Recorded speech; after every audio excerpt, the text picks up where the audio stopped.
अनेकानेक सामाजिक विषयों पर कार्यक्रम करता आ रहा है। आज का विषय भी बहुत ही महत्वपूर्ण है।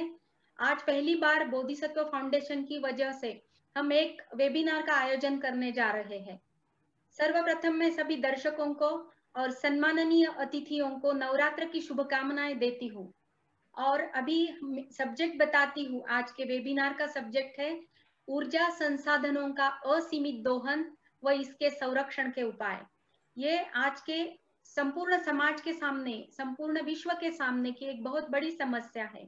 ऊर्जा साधनों का जो व्यय होता है और उसका जो धीरे धीरे वो कम होते जा रहे हैं, उसके बारे में हम बात करना चाहते हैं। और सबसे प्रथम मैं हमारे अतिथियों का परिचय करवा देती हूँ। सबसे पहले नागपुर से सुरेंद्रगढ़ हाई स्कूल से दीप्ति मैडम, वह साइंस टीचर है।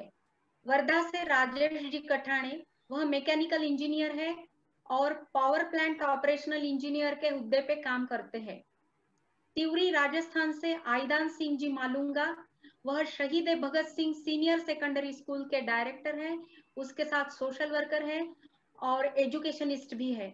जोधपुर राजस्थान से रितेश जी अरोरा, वह भौतिक शास्त्र के अध्यापक है और एजुकेशनिस्ट है। और भोसा महाराष्ट्र यवतमाल से मैं अमृता खंडेरा बोधिसत्व फाउंडेशन का छोटा सा एक संस्था चलाती हूँ।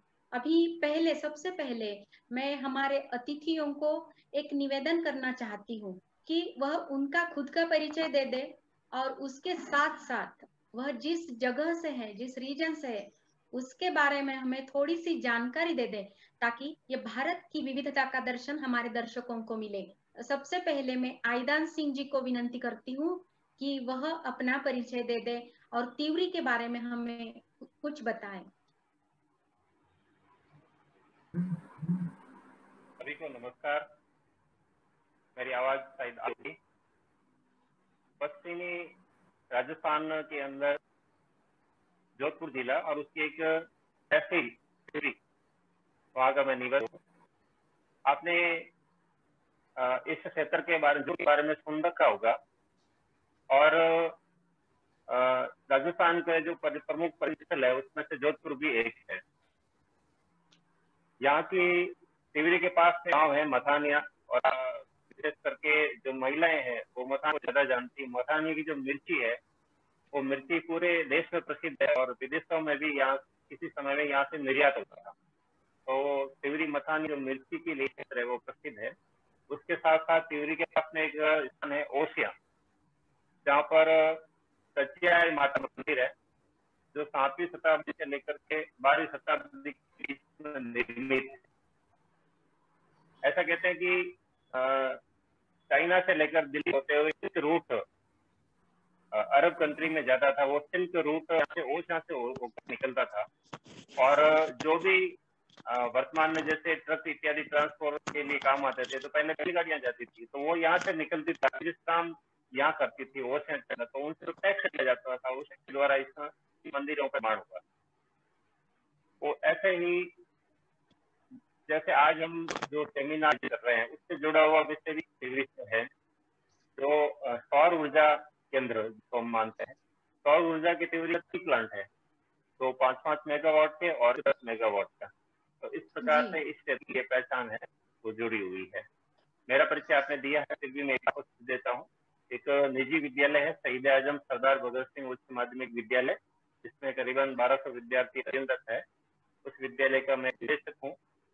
शिक्षा के साथ साथ सामाजिक कार्य भी विद्यालय के द्वारा अनेक प्रकार से संपादित किए जाते हैं। इसमें से कुछ एक मैं आपको बताऊंगा। जैसे प्रत्येक अमावस के दिन विद्यार्थियों के द्वारा और अध्यापकों के द्वारा एक गौदान कार्यक्रम हमने शुरू किया, उसको हमने सेवानिधि का रूप दे दिया। एक महीने अमावस को सेवानिधि होती है, लगभग 20,000-25,000 रुपए। उसके द्वारा आसपास के क्षेत्रों के अंदर गौ सेवा और चाहे अन्य पशु पक्षियों के लिए कार्य या अन्य प्रकार की कार्य है वो संपादित किए जाते हैं। ऐसे ही देश के आने वाले समय समय पर जो विविधताएं होती है, जैसे केरल के अंदर बाढ़ आई है, नेपाल के अंदर भूकंप आया है, या उत्तराखंड के अंदर भी पहले एक प्रकार से बाढ़ का रूप हमने देखा था। ऐसे जब आते हैं इस प्रकार से, तब भी लाखों रुपए इकट्ठे करके विद्यार्थियों के द्वारा और वहां सहायता पहुंचाई जाती है। इस प्रकार से पिछले 6 वर्षों के अंदर लाख रुपए इकट्ठे किए और उसके द्वारा विभिन्न प्रकार के प्रकल्पों के अंदर विद्यार्थियों के जिनसे अभिभावकों का सहयोग लेते अनेक प्रकार के सेवा कार्य संपन्न किए। जी सर, बहुत ही महान कार्य है आपकी संस्था का। और रितेश जी ने भी मुझे बताया था पहले ही कि शहीद भगत सिंह सीनियर कॉलेज वहां का बहुत वेल नोन कॉलेज है, सेकेंडरी सीनियर सेकेंडरी स्कूल है। के बारे में हमें बताएं।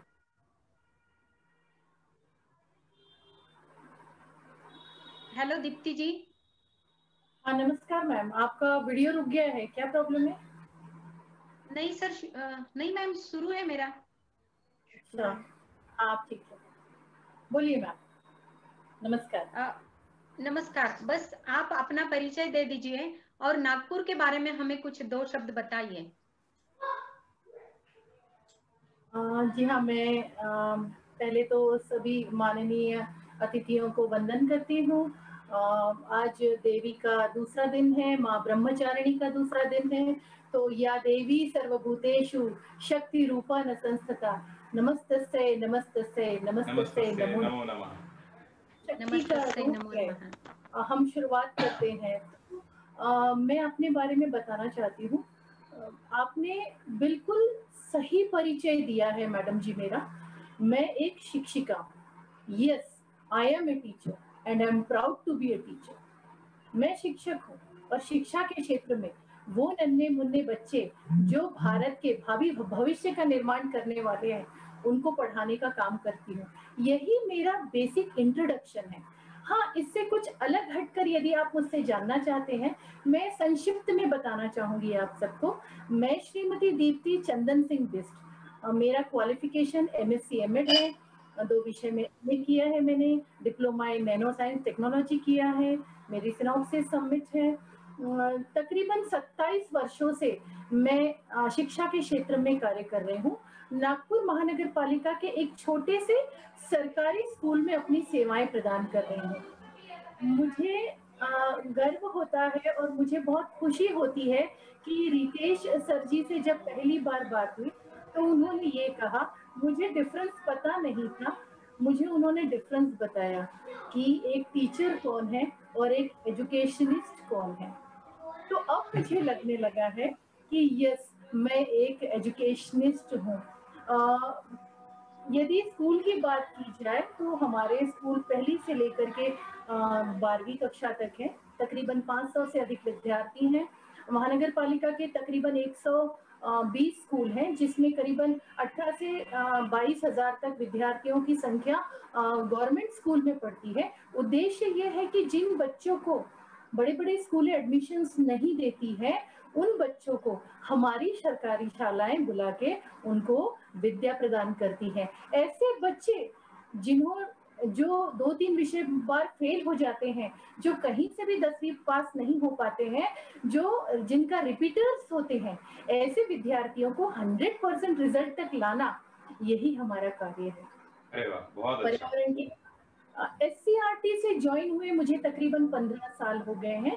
तब 2005-6 से पर्यावरण के क्षेत्र में जब 11वीं 12वीं की कक्षाओं की किताबें, पर्यावरण जब पहली बार राज्य स्तर पर ऐसी घोषणा हुई कि किताबें लिखी जानी है, तो उसमें से सिलेक्शन हुआ था।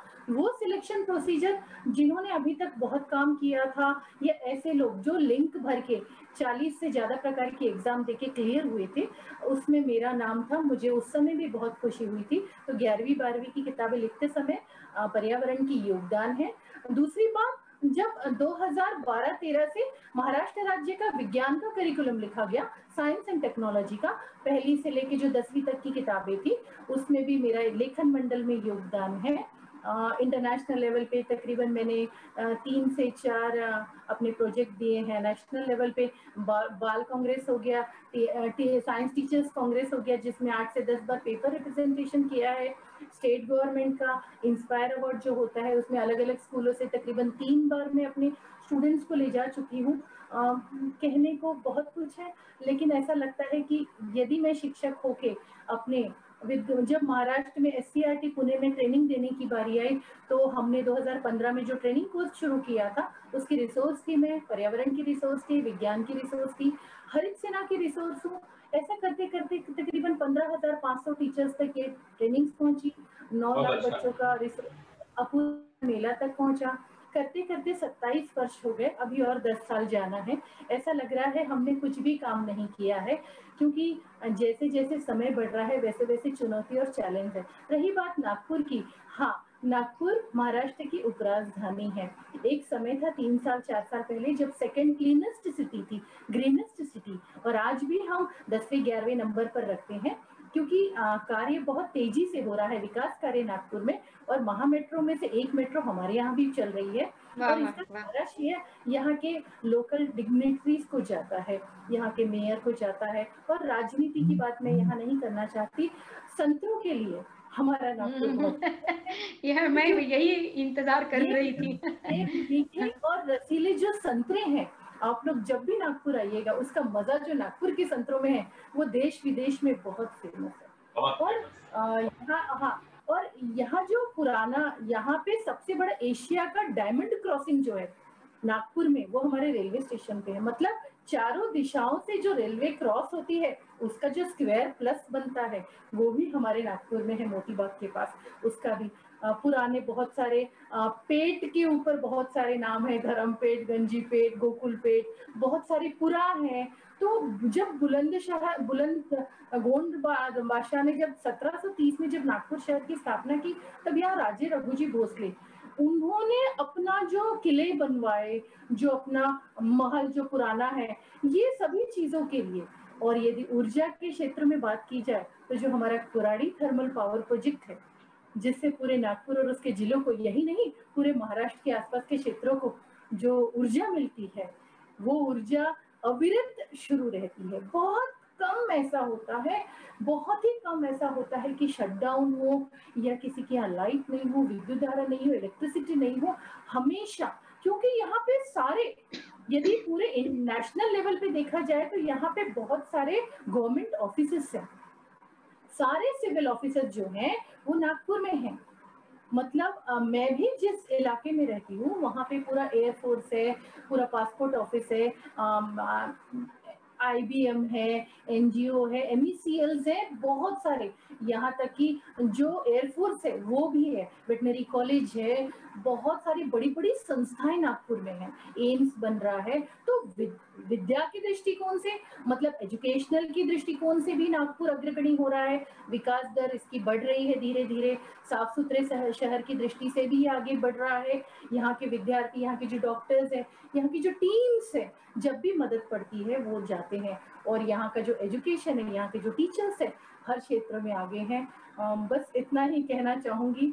नागपुर में है आप लोग, आप लोग का आतिथ्य करने में मुझे बहुत खुशी होगी, और आप लोग जरूर आइए। 2-4 लाइनें कि जिंदगी मेरी एक किताब ही तो है, वर्तमान जीवन एक ख्वाब ही तो है, चाहे तो पिछले पन्ने पलट ले या चाहे तो आगे कुछ लिख ले, क्योंकि अंधकार में एक प्रकाश ही तो है, और वाकई में जिंदगी मेरी एक किताब ही तो है। बहुत अच्छा। वाह वाह वाह मैम, वाह। और धन्यवाद दीप्ति जी। नागपुर के बारे में मैं आपसे और एक बात सुनना चाहती थी। ज्योग्राफी में 0 डिग्री रेखा वृत्त जो है वो नागपुर से जाता है। और दूसरी बात, नागपुर का जो आतिथ्य परंपरा है वो पूरे महाराष्ट्र में बहुत ही मशहूर है सर। रितेश जी, आईदान सिंह जी, अगर वो हम नागपुर में जाए तो पूरे महाराष्ट्र में ऐसा कहते हैं कि नागपुर जैसा आतिथ्य कहीं नहीं होता। तो हम सब मिलकर एक बार जाएंगे दीप्ति जी को मिलने। तो हम आपको दिखाएंगे वो अच्छा। होती है वो बोली नहीं जाती है। बिल्कुल, सही है मैम, सही है। और थोड़ा सा जी नहीं, वैसे लॉकडाउन खुलने से पहले आप वो संतरे की बर्फी बाय कुरियर भेज सकते हैं हमारे अतिथियों को, क्योंकि मैं तो यहाँ की हूँ। उनको भेज सकते हैं। धन्यवाद दीप्ति जी। अभी मैं रितेश जी से विनंती करती हूँ कि वह मुझे हमें सबको जोधपुर के बारे में बताए और उनका खुद का परिचय दे दें। जी मैम, मैं जोधपुर में एक बहुत छोटे से निजी विद्यालय apex academy senior secondary school में फिजिक्स पढ़ाता हूँ। पिछले 15 वर्षों से मैं पढ़ा रहा हूँ अलग अलग संस्थानों के साथ। और IIT, JEE और नीट वगैरह के जो स्टूडेंट्स होते हैं उनको कोचिंग वगैरह की ज़रूरत रहती है, तो उन कोचिंग संस्थानों में भी मैं अपनी सेवाएं पिछले कई वर्षों से दे रहा हूँ। जोधपुर का परिचय दूं तो ये अपने आप में एक मेरे लिए बहुत सम्मान की भी बात है, और शायद मैं पूरा अपने शब्दों में परिचय दे भी नहीं सकता। जिस सिटी में मैं पैदा हुआ, जिस सिटी में मैं रह रहा हूँ, उसकी आप महिमा, उसकी ऊंचाइयां, उसके बारे में आप शायद शाम तक बोले तो भी आपके लिए वो समय कम पड़ेगा। लेकिन छोटी छोटी दो बातें बताता हूँ। हमारे जोधपुर में एक जगह पत्थर निकलता है, जैसे हम लोग बोलते हैं छितर का पत्थर। आयना सिंह जी तो परिचित होंगे उस पत्थर से। वो पत्थर पूरे विश्व में प्रसिद्ध है। अगर आपको कोई इमारत बनानी है और उसे सैकड़ों सालों तक टिकाना है तो आपको उस पत्थर से बनानी चाहिए। इसके बारे में कहा जाता है कि RCC सीमेंट से जो बनती है उसकी उम्र 50 वर्ष होती है और उसके बाद में वो खराब होने लगती है। लेकिन हमारे इस पत्थर के बारे में कहा जाता है कि 50 साल बाद तो उसकी जवानी स्टार्ट होती है पत्थर की, फिर 50-100 साल तक वो जवान रहता है और उसके भी 50-100 साल बाद वो बूढ़ा होकर खत्म होता है। तो उसकी उम्र जो होती है वो बहुत लंबी होती है। अभी शायद मुझे नाम याद नहीं है, विदेश में एक जगह यूरोप के आसपास कहीं बिल्डिंग बनाई गई थी, तो बाय ट्रेन यहाँ से पत्थर वहां तक भेजे गए। जोधपुर के बारे में जो दूसरी सबसे बड़ी खास बात है वो है यहाँ का चटोरापन और यहाँ का खान पान। जोधपुर में हम लोग बहुत चटोरे लोग होते हैं, चटपटी चीजें खाना, चाट खाना। मिर्ची बड़ा यहाँ का जितना अच्छा होता है उतना भारत भर में कहीं मिर्ची बड़ा अच्छा नहीं होता। गरम गरम खाने का और बारिश के मौसम में खाने का तो स्वाद ही और होता है। और नेक्स्ट तीसरी बात, जोधपुर में हम लोग मारवाड़ी लैंग्वेज बोलते हैं। राजस्थान में ये लैंग्वेज सबसे मीठी बोली जाती है। कहा जाता है इससे मीठी लैंग्वेज राजस्थान में कोई नहीं है। वैसे कहते तो पूरे भारत में ही है, क्योंकि भाषा के जो विद्वान होते हैं वो अपनी भाषा को तो बहुत ऊंचा बताते हैं। लेकिन मैं दूसरे प्रदेशों के साथ डीलिंग कम होती है, आप लोगों के साथ चर्चा हो रही है तो बात अलग है। बाकी हम लोग यहाँ पर हर चीज में सा लगाकर बोलते हैं। आइए पधारिए सा, बैठिए सा, खाना, तो हम उसके आगे सम्मान सूचक शब्द बार बार काम में लेकर बोलते हैं। तो यहाँ की लैंग्वेज बड़ी फेमस है। बस मैडम अभी इतना ही, बाकी समय बहुत लग जाएगा अगर मैं जोधपुर के बारे में बताना शुरू करूंगा तो। आगे कंटिन्यू करें प्लीज।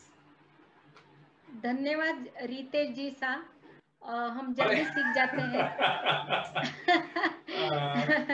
फिर आप जी और अभी सा मत लगाइए, जी और सा में फर्क अच्छा, नहीं सिर्फ है। रितेश सा बोलना है, रितेश सा। हम जी ऐसा जी, बोलते हैं। चलो ये भी सीख लेते हैं। धन्यवाद रितेश सा। अभी मैं कठाने राजेश सा से विनंती करती हूँ कि हमारे यहाँ महाराष्ट्र में साने गुरुजी थे, उन्होंने दीप्ति मैडम को बात पता है, उन्होंने अंतर भारती के बारे में बोला था कि अगर भारत के हर राज्य की भाषाएं एक दूसरे को थोड़ी बहुत सीखी जाए तो प्यार बढ़ेगा, क्योंकि भाषा से ही प्रेम भावना, एक सौहार्द भावना की उत्पत्ति होती है। अभी मैं राजेश जी से विनंती करती हूँ कि वह वर्धा के बारे में बताए और हमें अपनी जानकारी दे दें।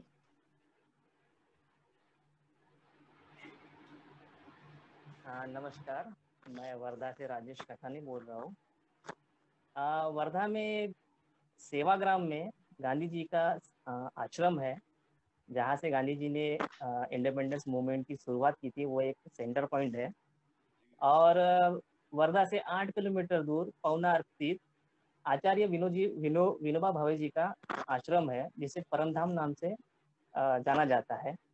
तो ये वर्धे की विशेषता है। अब मैं अपने बारे में बोलूँ तो मैं एजुकेशनलिस्ट नहीं हूँ, जैसे आप सभी लोग एजुकेशन से जुड़े हुए हैं, लेकिन मैं खुद को एक स्टूडेंट मानता हूँ। मैं पहले भी स्टूडेंट था और आगे भी स्टूडेंट ही रहूंगा। बस इतना ही है। धन्यवाद राजेश जी। हम सभी शिक्षक मतलब स्टूडेंट ही होते हैं, हर दिन कुछ नई बातें सीखते रहते हैं। अभी मैं खुद के बारे में बताऊंगी। मैं अमृता खंडेरा भोसा नाम के एक छोटे से विलेज में रहती हूँ। यहाँ पर हम 10 सालों से बोधिसत्व फाउंडेशन चलाते हैं, अनेक सामाजिक विषयों पर कार्यक्रम करते हैं। बात यवतमाल की तो मेरे पास बताने के लिए बहुत दुख भरी बात है। Yavatmal is defame for farmer suicide all over India. जो किसान की पहली आत्महत्या हुई थी वह यवतमाल में हुई थी, और बड़ा दुर्दैव है हम सभी का कि आज तक वह सिलसिला आज तक जारी है। और दूसरी बात ऐसी है कि यवतमाल को कॉटन सिटी कहते हैं, इंडिया की कॉटन सिटी है। ब्रिटिशों के जब जमाने से यहाँ पे एक शकुंतला रेलवे लाइन जाती है जो ब्रिटिशों ने बनाई थी, इसलिए कि वह यहाँ से अच्छी कपास की पैदावार जो होती है, यहाँ का कपास बहुत ही अच्छा क्वालिटी का होता है, और यह कपास ब्रिटेन में जाती थी और वहां से महंगे कॉटन के कपड़े बन के वापस फिर भारत में आते थे, और वो कपड़ा यहाँ महंगी कीमत में बेचा जाता था। तो यह है यवतमाल के बारे में, इतना बताती हूँ। और अभी हमारे चर्चा सत्र सबसे जो महत्वपूर्ण है उसकी तरफ जाते हैं। अभी पहले मैं राजेश कठाने सर से मेरा पहला सवाल होगा। राजेश सर, व्हाट इज, जी सर। मैं आप सब अतिथियों को एक बात बताना चाहता हूं कि अगर जूम मीटिंग 45 मिनट बाद अगर बंद हो जाए तो आप उसी लिंक पर दोबारा आप उसी लिंक से उसी पासवर्ड से फिर से एंटर कीजिए। बिल्कुल कंटिन्यू करें। हाँ जी जी सर, वो अच्छा हुआ बताया। आइदान सिंह जी मालूंगा, मुझे दिख नहीं रहे, शायद इधर उधर गए होंगे। पहला सवाल मेरा है राजेश कठाने सर से, वो है what is energy and what are energy resources. यह सबसे बेसिक जो प्रश्न है, इसके ऊपर ही आगे हमारा वेबिनार चलता जाएगा। सर बताइए, what is energy and what are energy resources. आज हम ऐसे विषय के बारे में चर्चा करने जा रहे हैं जिसे हम देख नहीं सकते, ना ये कोई वस्तु है ना ये कोई लिक्विड है, बट इसका अस्तित्व उतना ही महत्वपूर्ण है जितना कि अन्य वस्तुओं का होता है। जैसे कि एनर्जी को हम नहीं देख नहीं सकते, ना उसे महसूस कर सकते हैं, बट उसका अस्तित्व हमारे जीवन में काफ़ी प्रभाव डालता है। तो हम आज एनर्जी के बारे में जानेंगे। उससे पहले मैं आप सभी का धन्यवाद करना चाहता हूँ कि आप अमृता मैम ने मुझे मौका दिया कि आप सभी के साथ में मिलकर मैं अपने अपने बारे में कुछ इस विषय के बारे में कुछ बोल सकूँ। तो हम जानने की कोशिश करेंगे कि एनर्जी किसी वस्तु की कार्य करना की क्षमता को हम एनर्जी कहते हैं। यानी हमें कुछ भी कार्य करना है तो उसके लिए हमें एनर्जी की आवश्यकता होती है। जैसे हम आज मोबाइल पे ऑनलाइन वेबिनार ले रहे हैं, तो मुझे मोबाइल की बैटरी को चार्ज करना पड़ा, तो उसके लिए भी मुझे इलेक्ट्रिक एनर्जी का यूज करना पड़ा। तो ये इलेक्ट्रिक एनर्जी का यूज करके हम अपनी जरूरतों को पूरा कर पा रहे हैं। जैसे कि हम लोग घर में फैन चलाते हैं, टीवी, रेफ्रिजरेटर आदि सभी अप्लायंस, होममेड अप्लायंस को चलाने के लिए हमें इलेक्ट्रिकल एनर्जी की जरूरत होती है। तो हमें डे टू लाइफ में एनर्जी का हमारे प्रति बहुत ही गहरा प्रभाव है। जैसे कि देखिए, जब धनुष्य बाण से तीर चलानी होती है तो हम धनुष्य बाण की डोर को खींचते हैं, तो उस धनुष्य बाण की डोर खींचने से वहाँ पोटेंशियल एनर्जी आ जाती है, और जब हम उसे रिलीज करते हैं तो हमारी जो तीर है वो शिकार तक के जा पहुंचती है। यानी हम उसमें एक एनर्जी स्टोर करते हैं। जैसे एक स्प्रिंग है, स्प्रिंग को कंप्रेस करेंगे तो उसमें पोटेंशियल एनर्जी स्टोर हो जाएगी। उसी प्रकार काफी एनर्जी का इस्तेमाल हमारे डे टू डे लाइफ में होता है। मैं सिंपल भाषा में बोलूँ तो हम अपन बाइक चलाते हैं, हम लोग बाइक चलाते हैं। बाइक को चलाने के लिए पेट्रोल या डीजल का उपयोग करते हैं, उसमें भी एनर्जी होती है। तो बिना एनर्जी के हम अपने जीवन में कुछ नहीं कर पाएंगे। सही है। तो हम कुछ एनर्जी के टाइप बताते हैं, जैसा kinetic energy, potential energy, chemical energy, light energy, nuclear energy. सूर्य से जो प्रकाश हमें मिलता है उसे हम लाइट एनर्जी कहते हैं। एटम में जो एनर्जी होती है उसे न्यूक्लियर एनर्जी कहते हैं। बारूद में केमिकल एनर्जी होती है, उसका उपयोग करके हम तोप गोला दागने में उसका यूज करते हैं। तो एनर्जी का जो यूनिट है वो जूल है, जूल। एक सेफ लर्न साइंटिस्ट थे जिनका नाम है जेम्स प्रिस्कॉट जूल, उनके नाम पर उस एनर्जी का यूनिट रखा गया है, जिन्होंने एनर्जी के क्षेत्र में काफी योगदान दिया है। और हम एनर्जी रिसोर्स के बारे में अगर जानना चाहते हैं तो हमारे देश में एनर्जी के रिसोर्सेस काफी है। बट उसका इफेक्टिवली यूटिलाइजेशन होना काफी बहुत जरूरी है। जैसा 2 टाइप के रिसोर्सेस हम कैटेगराइज करते हैं, उसमें 2 टाइप के, कन्वेंशनल और एक नॉन कन्वेंशनल। कन्वेंशनल रिसोर्सेस वो है जो हम बहुत पहले से, बहुत सालों से उस रिसोर्स का यूज करते आ रहे हैं और अभी भी कर रहे हैं और आगे भी करते रहेंगे। जैसे कि फोसाइल फ्यूल, यानी पावर जनरेशन के लिए कोल का इस्तेमाल होता है, पेट्रोकेमिकल प्रोडक्ट्स का इस्तेमाल होता है, नेचुरल गैस का होता है, तो इन्हें हम कन्वेंशनल रिसोर्स कहते हैं। और नॉन कन्वेंशनल रिसोर्सेस वो होते हैं जो अवेलेबल तो है लेकिन हम उनको काफी सालों से इस्तेमाल करते नहीं आ रहे हैं, अभी हमको उनकी जरूरत है और हम ये इस्तेमाल करना चाहते हैं, जिसे हम रिन्यूएबल रिसोर्सेज भी कहते हैं। जैसे कि solar energy, wind energy, geothermal energy, tidal energy. इस प्रकार की जो रिसोर्सेस है वो हमारे पृथ्वी तल के ऊपर पाए जाते हैं और जिन्हें हम अभी अभी यूज करना शुरू किए हैं और जिनकी आवश्यकता हमें अभी लग रही है। लेकिन कन्वेंशनल रिसोर्सेज जो है वो हम काफी पुराने, काफी सालों से उनका यूज करके हम अपनी जरूरतों को पूरा कर रहे हैं।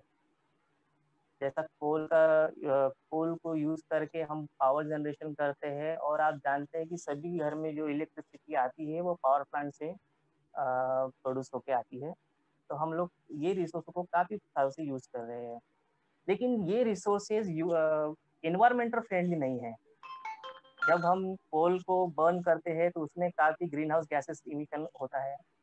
और उसी प्रकार जो नॉन कन्वेंशनल सोर्सेस होते हैं वो इन्वायरमेंटल फ्रेंडली होते हैं, जैसे सोलर एनर्जी हो गया, विंड एनर्जी है। ये ऐसे सोर्स है कि जिससे हमें जिसका यूज करके हम इलेक्ट्रिसिटी जनरेट भी कर सकते हैं और उसका पोल्यूशन इम्पैक्ट भी इन्वायरमेंट में नहीं होता। तो देखिए हमें एनर्जी की जरूरत क्यों है। हमारे देश की पॉपुलेशन वर्ल्ड की सेकंड लार्जेस्ट पॉपुलेशन में से एक है और एक यूएन के रिपोर्ट के अनुसार जो 2017 में पब्लिश हुई थी, उसके अनुसार हम 2025 तक के चाइना को टेक ओवर करके हम वर्ल्ड के मोस्ट पॉपुलेशन कंट्री में शामिल हो जाएंगे। तो इसी के साथ हमारी ज़रूरतें भी काफ़ी बढ़ चुकी है। तो इन ज़रूरतों को पूरा करने के लिए हमें एनर्जी की आवश्यकता पड़ रही है और आगे भी इसका कंजम्पशन बढ़ते रहेगा। तो हम जानने की कोशिश करेंगे कि जो हमारे रिसोर्सेस है, जिसे हम नॉन रिन्यूएबल रिसोर्सेस कहते हैं, जैसे कोल, पेट्रोकेमिकल एंड नेचुरल गैस, इसे हम प्राइमरी रिसोर्सेस कहते हैं, प्राइमरी रिसोर्सेस। और इनका यूज करके जब हम पावर प्लांट्स में वाटर को स्टीम में कन्वर्ट करते हैं और वो स्टीम से प्राइम मूवर यानी टरबाइन को रोटेट करके हम इलेक्ट्रिसिटी जनरेट करते हैं, तो इलेक्ट्रिसिटी और स्टीम ये हमारे हैं सेकेंडरी एनर्जी सोर्सेस। यानी प्राइमरी जो हमें एज इट इज कंडीशन में जो हमारे जमीन के अंदर से हम उसे खोद के निकालते हैं, उसे हम प्राइमरी कहते हैं।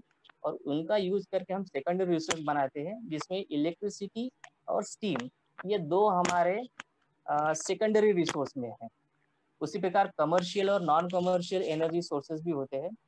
तो उनका जनरली उसका उतना इम्पैक्ट नहीं है। मैं आपको रिन्यूएबल और नॉन रिन्यूएबल रिसोर्स के बारे में बताता हूँ। रिन्यूएबल रिसोर्सेस वो है जो कभी इनएग्जॉस्टिबल है, यानी वो कभी खत्म नहीं हो सकते। जैसे सोलर एनर्जी है, जब तक हम इस धरती पर वातावरण है और सभी इकोसिस्टम है तब तक के हम उसका यूज कर सकते हैं। जैसे विंड एनर्जी है, हम उसका यूज कर सकते हैं, रिसाइकलेबल है वैसे। लेकिन जो नॉन रिन्यूएबल रिसोर्सेस है, जैसा फॉसिल फ्यूल है, आप एक बार उसको इस्तेमाल कर लेते हैं तो वो कुछ सालों बाद, कुछ वर्षों बाद या कुछ पीढ़ियों बाद वो खत्म हो जाएंगे, यानी एग्जॉस्ट हो जाएंगे। तो एग्जॉस्टिबल रिसोर्सेस है, उसे हम नॉन रिन्यूएबल रिसोर्स कहते हैं। तो हम अभी देखेंगे कि हमारे देश में कहाँ कहाँ हमें रिसोर्स पाए जाते हैं, कहाँ कहाँ से हम रिसोर्स हमें उपलब्ध होते हैं। मैं आपसे एक स्लाइड शेयर करना चाहता हूँ। जहाँ से हमें पता चलेगा कि हमारे जो रिसोर्सेस है वो हमारे देश में कहाँ कहाँ पाए जाते हैं।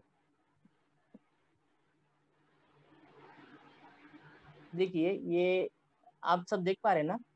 जी सर। जी सर। ये हमारा एक जियोग्राफिकल व्यू है इंडिया का, जहाँ हमें रिसोर्सेस पाए जाते हैं। जैसे देखिए इस ग्राफ में देख पा रहे होंगे कोल, तो कोल हमें महाराष्ट्र, झारखंड, वेस्ट बंगाल, छत्तीसगढ़, आंध्र प्रदेश, तेलंगाना, तमिलनाडु और गुजरात, इस एरिया में हमें पाए जाते हैं। यहाँ से हम उन्हें निकाल कर हम उसका एज ए एनर्जी के रूप में हम उसका यूज करते हैं। पेट्रोकेमिकल प्रोडक्ट्स जो है, पेट्रोकेमिकल प्रोडक्ट्स है जैसे असम और गुजरात और मुंबई हाई में पाए जाते हैं। ये जो मुंबई हाई है जहाँ से हम पेट्रोकेमिकल प्रोडक्ट्स को एक्सट्रैक्शन करते हैं, ये डिस्कवर्ड हुआ था 1973 में और उसका एक्चुअल प्रोडक्शन चालू हुआ 1976 में। हम तब से यहाँ से पेट्रोकेमिकल प्रोडक्ट्स एक्सट्रैक्शन कर रहे हैं। गैस का जो रिजर्व है वो जहाँ से पेट्रोकेमिकल प्रोडक्ट्स निकाले जाते हैं वहीं से ही गैस का भी रिजर्व मिलता है। तो वो हमें गुजरात, तमिलनाडु, आंध्र प्रदेश, त्रिपुरा और राजस्थान, यहाँ से हमें गैस का रिजर्व मिलता है। न्यूक्लियर एनर्जी की बात करें तो न्यूक्लियर एनर्जी में दो मेन घटक है, जैसे यूरेनियम और थोरियम। तो यूरेनियम का जो उत्पादन है उसका जो रिजर्व है वो हमें राजस्थान, छत्तीसगढ़, महाराष्ट्र, जैसे महाराष्ट्र में सभी जानते हैं होमी जहांगीर भाभा मुंबई में स्थित है, वहाँ हिमाचल प्रदेश, यहाँ से हमें यूरेनियम प्राप्त होता है। और थोरियम जो है वो कोस्ट ऑफ केरला और तमिलनाडु, यहाँ से हम थोरियम को एक्सट्रैक्ट करते हैं। तो ये हमारे कुछ एनर्जी रिसोर्सेस है जिनका उपयोग करके हम इलेक्ट्रिसिटी प्रोड्यूस करते हैं। और इलेक्ट्रिसिटी का यूज मेन जो प्राइमरी फ्यूल है उसमें सबसे ज्यादा इलेक्ट्रिसिटी प्रोड्यूस करने के लिए हमारा प्राइमरी फ्यूल यूज होता है। प्राइमरी फ्यूल में कोल और पेट्रोकेमिकल प्रोडक्ट्स है। तो हमारा जो कोल का कंजम्पशन है इलेक्ट्रिसिटी जनरेशन के लिए वो अराउंड 65 to 70% है। यानी हम इलेक्ट्रिसिटी प्रोड्यूस करने के लिए 65 to 70% कोल का इस्तेमाल करते हैं। और नॉन रिन्यूएबल जो रिसोर्सेस है उनका यूज कम है। 2018 के रिपोर्ट के अनुसार 21% ही हम नॉन रिन्यूएबल एनर्जी का रिसोर्स उपयोग करते हैं। तो ये हमारे कुछ रिसोर्सेस है जहाँ से हम एनर्जी पाते हैं। जी सर, धन्यवाद। आपने बहुत ही डिटेल में और बहुत अच्छी जानकारी दी एनर्जी और एनर्जी रिसोर्सेज के बारे में। और पिछले 10 साल पहले इस पर डिस्कस हुआ था कि हम न्यूक्लियर एनर्जी भारत में बहुत कम तौर पर इस्तेमाल की जाती है, मतलब बनाई जाती है, बहुत कम है वह। और मुझे याद है कि पिछली सरकार ने इसके ऊपर ऐसा सोचा था कि न्यूक्लियर पावर ज्यादा यूज की जाए इंडिया में, अगर आप सबको याद है तो। बहुत धन्यवाद सर। अभी मैं रितेश जी से विनंती करूंगी, वो मुझे अभी फ्यूल के बारे में बताए। व्हाट इज फ्यूल, ईंधन क्या है एक्चुअली, इसके बारे में हम रितेश जी से जानना चाहते हैं। Thank you so much ma'am. मैं आपको ईंधन के बारे में अगर एक नॉर्मल भाषा में बताऊं तो सामान्य बोलचाल की भाषा में वो सारी चीजें जो कि हमें ऊर्जा प्रदान कर सकें वो सब ईंधन कही जा सकती है। सब चीजें जो हमें ऊर्जा दे सकती हैं उन्हें हम ईंधन कहते हैं। लेकिन अगर वैज्ञानिक दृष्टिकोण से बात करें तो वैज्ञानिक दृष्टिकोण से बात करते समय हमें इसमें एक छोटा सा शब्द जोड़ना पड़ेगा। मैं आपके साथ एक स्लाइड स्क्रीन शेयर करके सब कुछ बताता हूँ, आप सब लोग देखिए।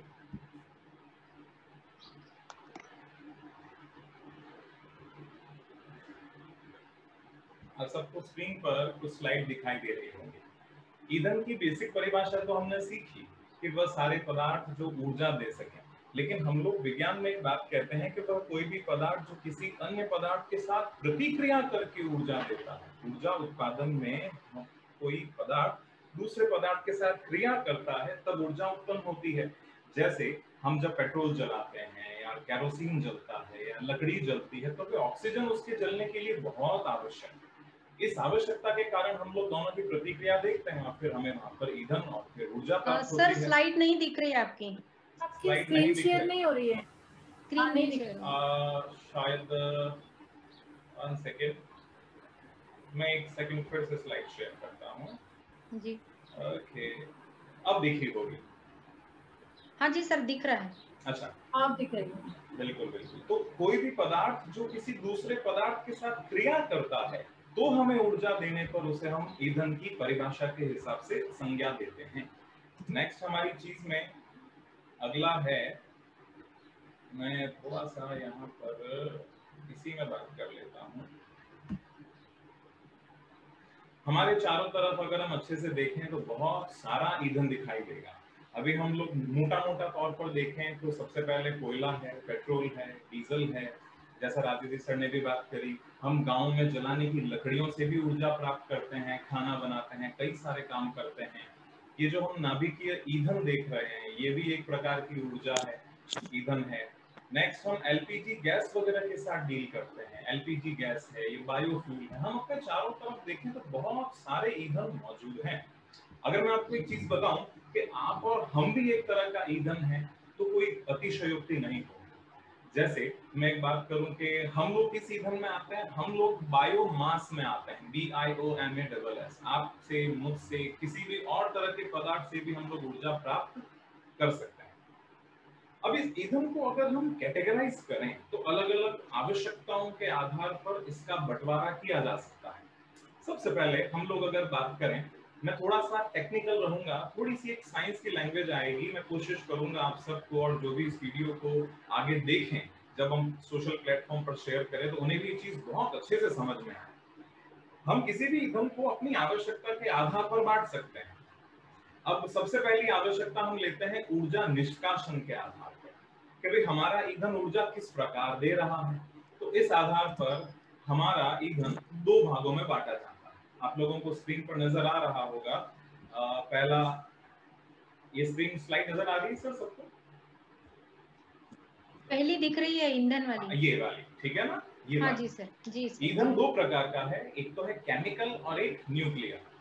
अब शब्दों के हिसाब से परिभाषा बनाए तो ठीक ही है कि वह ईंधन जो रासायनिक अभिक्रिया द्वारा ऊर्जा देवे वो रासायनिक ईंधन है, और नाभिकीय ईंधन मतलब जो परमाणु ऊर्जा या नाभिकीय ऊर्जा हमें प्रदान करे वो नाभिकीय ईंधन है। लेकिन मैं इस प्लेटफॉर्म पर इतनी परिभाषा से संतुष्टि अनुभव नहीं करता। मैं हल्का सा आप लोगों को एक छोटी सी बात बताता हूँ। आप लोग के कई सारे लोग यहाँ साइंस फील्ड से हैं। हमारी जो केमिस्ट्री है, रसायन विज्ञान जो है, वो किसके साथ डील करता है? उसकी डीलिंग जनरली एक परमाणु के इलेक्ट्रॉनों के साथ होती है, और हमारी जो नाभिकीय भौतिकी है वो नाभिक के संरचना के साथ डील करती है। तो अगर किसी ऊर्जा दहन के दौरान या फिर रासायनिक अभिक्रिया के दौरान या फिर हमारे ऊर्जा निष्कासन के दौरान पदार्थ के इलेक्ट्रॉनों का आदान प्रदान हो या फिर रासायनिक अभिक्रिया हो, तो हम उस केमिकल फ्यूल को उसको संज्ञा देते हैं। और यदि वो नाभिकीय अभिक्रिया द्वारा उत्पन्न कर रहा है ऊर्जा, तो हम उसे नाभिकीय ईंधन की संज्ञा देते हैं। जब आप लोग अगर 12th क्लास में अगर हम बैठते तो इस चीज को बहुत लंबा और बहुत डिटेल में बताया जाता है, यहाँ पर समय ज्यादा निकल जाएगा। अब अगला, हम लोग अगर ईंधन को बांटना चाहें तो ईंधन उनकी अवस्थाओं के आधार पर बांटा जाता है। हम लोग बात करें तो जैसे पदार्थ की अवस्थाएं 3 प्रकार की होती हैं, पहला ठोस, दूसरा तरल और तीसरा गैस। तो हमारे सामने आप स्क्रीन पर देख रहे होंगे कि भाई सॉलिड फ्यूल भी होता है, लिक्विड फ्यूल भी होता है, गैसीय ईंधन भी होता है। जैसे हम लोग जनरली गैसीय ईंधन को तो हम लोग अपने घरों में खाना बनाने के काम में भी लेते हैं। नेक्स्ट अगली स्लाइड में हम लोग फ्यूल को बांट सकते हैं उनकी उत्पत्ति की अवधि के आधार पर। अभी राजेश जी सर ने जैसे बताया था कि कुछ रिसोर्सेज रिन्यूएबल हैं और कुछ रीन्यूएबल हैं। मैं आपको एक चीज इस शब्द और ऐड करना चाहूंगा इस परिभाषा में। मानव सभ्यता के एग्जिस्टेंस के दौरान जो ईंधन अपना बार बार बनाए जा सकते हैं, वे ईंधन जो मानव सभ्यता के अस्तित्व के दौरान बार बार नए बनाए जा सकते हैं या उनका हम उत्पादन बार बार करके उन्हें उपयोग में ले सकते हैं, उन्हें हम कहते हैं रीन्यूएबल। जैसे कि बायोफ्यूल हुआ जो कि एक मक्के से बनता है, बायोमास हुआ, जैसे हम लोग अपने, आप लोगों को अगर आइडिया है तो हम लोग सूखा नारियल होता है उसको जलाते हैं भगवान की पूजा करने के दौरान, तो वो भी एक तरह का बायोमास है, उसे हम बार बार पैदा कर सकते हैं, काम में ले सकते हैं। और non renewable resources, non renewable fuels ऐसे रिसोर्सेज हैं जिनको हम अपनी सभ्यता के अस्तित्व के दौरान दोबारा नहीं बना पाएंगे। जैसे कोयला है, तो कोयला बनने में हजारों लाखों साल लगेंगे, अब लाखों सालों तक मानव सभ्यता का अस्तित्व न रहे इसकी बात की गारंटी नहीं है। तो एक बार जो कोयला हमने नीचे धरती में गड़ा हुआ है, जो मिला है वो ही है, उसके अलावा आपको नया बनाने की छूट अभी नहीं है, उसको बनने में हजारों लाखों साल लगते हैं। तो ये है ईंधन की छोटी मोटी परिभाषा। जी अमृता मैम, जी आगे सर, कंटिन्यू करें। जी सर धन्यवाद, आपने बहुत अच्छे से समझाया। और अभी इसके आगे मैं आइदान सिंह जैसे एक सवाल पूछना चाहती हूँ। सर आइदान सिंह जी, प्राचीन काल में करीबन आज से 200 साल पहले मनुष्य ऊर्जा का इस्तेमाल प्रयोग किन चीजों के लिए करना चाहता था, और आज ऊर्जा की जो व्यय है, खपत है, किस तरह से बढ़ता गया है? आज का हमारा ऊर्जा का व्यय किस तरह से है? जी धन्यवाद। आवाज आ रही है मेरी? जी सर, अच्छे से आ रही है। आपने बहुत अच्छा प्रश्न पूछा है। जैसे यदि थोड़ा सा सर, एक्सक्यूज मी सर, थोड़ा सा लाउड करें अपना जो कंप्यूटर का या स्पीकर का वॉल्यूम है, उसका जो 100% रखेंगे तो ज्यादा अच्छा रहेगा। कंप्यूटर का जो आउटपुट है ऑडियो का 100% कर लिया है। बिल्कुल। यदि हम पुराने समय की बात करें तो मुख्य रूप से मनुष्य को जो ऊर्जा की आवश्यकता मनुष्य जो करता था, वो अपने शरीर की जो रासायनिक ऊर्जा है उसी का प्रयोग करता था। और उसको दैनिक जीवन के अंदर जो ऊर्जा की आवश्यकता होती थी वो मुख्य रूप से भोजन के लिए होती थी या फिर प्रकाश के लिए होती थी। आदि मानव जो था, तो हम सबको पता ही है वैसे, जब भी उसको ये पता चला कि जो पका हुआ भोजन होता है या पका हुआ मांस होता है उसको स्वादिष्ट भी लगा, अच्छा लगा, तो उसको फिर वो ऊर्जा का उपयोग करके और मुख्य रूप से भोजन के लिए उपयोग करता था। जब वो गुफा में रहता था तो उस समय भी उसको प्रकाश के लिए भी लकड़ी का उपयोग करता था, और उसके साथ साथ सर्दी के मौसम के अंदर गुफाओं को गर्म रखने के लिए या अपने आप को सर्दी से बचाने के लिए भी ऊर्जा का उपयोग करता है। तो मुख्य रूप से जो आदि मानव है उसके लिए उपयुक्त सीमित ही था ऊर्जा का इस प्रकार। यदि हम कुछ पहले की बात करें तब ऊर्जा का उपयोग है वो बढ़ गया था। आदि मानव की अपेक्षा कई गुना ऊर्जा का उपयोग है वो बढ़ चुका था। जिसमें हम यदि बात करें तो उसके बाद जब मनुष्य ने खेती करना प्रारंभ किया तो अपनी ऊर्जा के साथ साथ भी पशुओं की ऊर्जा जो थी उसको काम में लेना प्रारंभ किया। पानी के बहाव को देख करके जहाज चलाना भी मनुष्य ने सीखा, और इस प्रकार से ऊर्जा का जो उपयोग है वो उसके दैनिक कार्य के साथ साथ कृषि क्षेत्र में भी जुड़ गया। फिर मुख्य रूप से लकड़ी का ही उपयोग होता था या कोयले का उपयोग करके और ऊर्जा को काम में लिया जाता था। 17वीं शताब्दी की यदि बात करें, आज से लगभग 200-300 साल पहले की बात करें, तो लकड़ी की जब किल्लत होने लगी तो मनुष्य कहते हैं ना, आवश्यकता ही आविष्कार की जननी है, तो मनुष्य को अन्य प्रकार की ऊर्जा की भी आवश्यकता हुई। तो फिर धीरे धीरे भाप के इंजन का आविष्कार हुआ 17वीं शताब्दी के आसपास, और फिर इलेक्ट्रिक जो विद्युत ऊर्जा है जिसको हम बिजली कहते हैं उसका उपयोग 18वीं शताब्दी में प्रारंभ हुआ। और वर्तमान की यदि बात करें हम तो आज तो 24 घंटे एक मनुष्य को होते हैं, 2400 घंटे ऊर्जा की आवश्यकता रहती है किसी न किसी रूप में। सवेरे उठने से लेकर के रात्रि में सोने तक अनेक प्रकार से वो मनुष्य जो है ऊर्जा पर ही निर्भर है। यदि हम अपने घर की करें, अभी जैसे हम बैठे हैं ये भी एक तरह से ऊर्जा उपयोगी है, इस के सामने यहाँ भी अनेक प्रकार की ऊर्जाओं का उपयोग करके आज ये कर पा रहे हैं। घर के अंदर मनुष्य को प्रकाश के लिए ऊर्जा की आवश्यकता होती है, और विभिन्न प्रकार के करने के लिए या सर्दी के मौसम में गर्म करने के लिए अनेक प्रकार के इलेक्ट्रॉनिक यंत्र चलाने के लिए भी ऊर्जा की आवश्यकता वर्तमान में बढ़ गई है। टीवी चलाना हो, रेफ्रिजरेटर हो, के अंदर भी अनेक प्रकार के इलेक्ट्रॉनिक आइटम होते हैं जिनका हम उपयोग करते हैं, वो भी एक प्रकार से ऊर्जा द्वारा संचालित है। खाना बनाना जो होता है वो भी चाहे गैस हो या अन्य इलेक्ट्रिक आइटम का जो भोजन हम बनाते हैं तो वो भी ऊर्जा पर ही। इस हिसाब से यदि हम सजाए तो मनुष्य के दैनिक जीवन के अंदर सवेरे उठने से लेकर रात्रि सोने तक अनेक प्रकार की ऊर्जाओं का उपयोग है। अनेक प्रकार के यंत्रों को चालित करने के लिए ऊर्जा उसको आवश्यकता होती है। यहाँ तक कि बाहर यदि मनुष्य जाता है, कृषि क्षेत्र की बात करें तो भी सिंचाई के लिए माननीय है, जिसे दोहन करना है उसके लिए भी उसको ऊर्जा की आवश्यकता होती है। एक स्थान से दूसरे स्थान मनुष्य जाता है तो उसके लिए यातायात के साधनों का संचालन के लिए व्यक्तिगत वाहन लेकर के जा रहा है तो डीजल, पेट्रोल या फिर इलेक्ट्रिक इस प्रकार की वस्तु को आवश्यकता रहती है। अनेक प्रकार के जो उत्पादन मनुष्य को रहते हैं वो भी औद्योगिक एक प्रकार से फैक्ट्रियों में होते हैं, उसके लिए भी 24 घंटे की आवश्यकता होती है, अन्य ऊर्जा के संसाधनों की आवश्यकता होती है। तो प्रारंभिक काल से लेकर के 200-300 साल पहले बात करें, उस समय तो केवल औजार बनाने के लिए या फिर धातु के बर्तन के लिए ऊर्जा की आवश्यकता रहती थी या फिर प्रकाश के, भोजन के। लेकिन वर्तमान के अंदर तो ऊर्जा का जो उपयोग है वो बहुत पहले के कई गुना बढ़ गया। और यदि एक दृष्टि से देखा जाए तो किसी भी देश का विकास का जो मान है वो वर्तमान में माना जा रहा है। प्रति व्यक्ति ऊर्जा की खपत कितनी किसी भी देश की, उतना ही ज्यादा वो देश है दृष्टि से विकसित और अग्रसर माना जाता है। तो इस प्रकार से वर्तमान समय में मनुष्य की जो ऊर्जा है और अनेक रूपों में प्रतिक्षण उसको आवश्यक रहती है। जी दीदी। जी सर, धन्यवाद। मतलब टेक्नोलॉजी जैसे जैसे विकसित होने लगी तैसे तैसे ऊर्जा का उपयोग ज्यादा से ज्यादा होता गया। जैसे कि पहले टेक्नोलॉजी नहीं थी तो बहुत बेसिक रीजंस के लिए ही ऊर्जा का उपयोग मनुष्य करता था, आदिम मनुष्य। और उसके बाद तकनीकी प्रगति के साथ ऊर्जा की खपत बढ़ने लगी। और दीप्ति जी से मैं अगला सवाल करना चाहूंगी। आज के दिनों में जी आपको सुनने के लिए तो कब से वेट कर रहा है।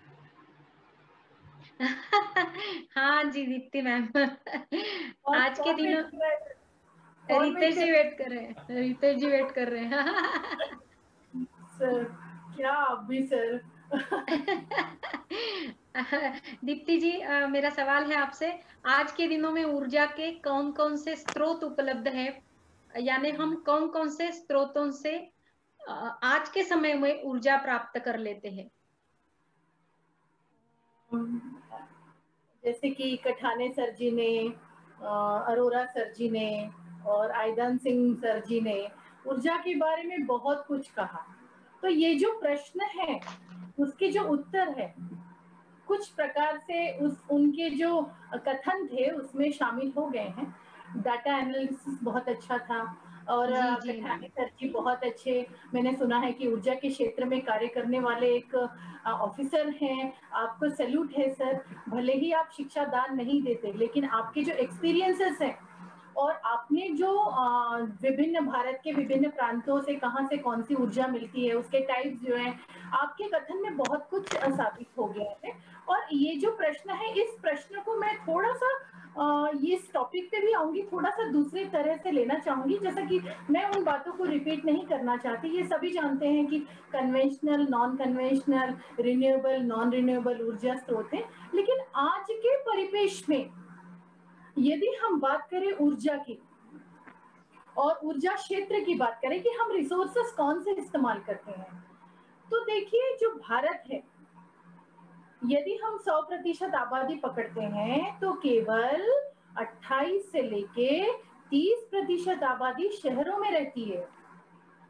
यदि हम शहरी आबादी को छोड़ दें तो 70% जो हमारे भारतीय ग्रामीण परिवेश में जो जीवन जी रहे हैं उनकी ओर से यदि ये कथन कहा जाए तो ग्रामीण परिवेश में आज भी जो फोसिल फ्यूल है जिनको हम सीपीएन कहते हैं, मींस कोल, पेट्रोल और नेचुरल गैस, तो जो कोल है तो जितना ऊर्जा का हमारा जो खपत है, जो रिसोर्सेस है, आदिवासी जंगलों में देख लीजिए आप, कृषि कार्य करने वाले किसानों को देख लीजिए आप, छोटे छोटे जो उद्योग है गांव में, लोहार है और अलग अलग प्रकार के कार्य करने वाले हैं, जो भट्टी चलाने वाले हैं, उनकी जो ऊर्जा की खपत है आज के दिनों में, आज भी जो बेसिक फ्यूल है, जो फोसिल फ्यूल है, उस पर निर्भर करती है। मेरी इस बात से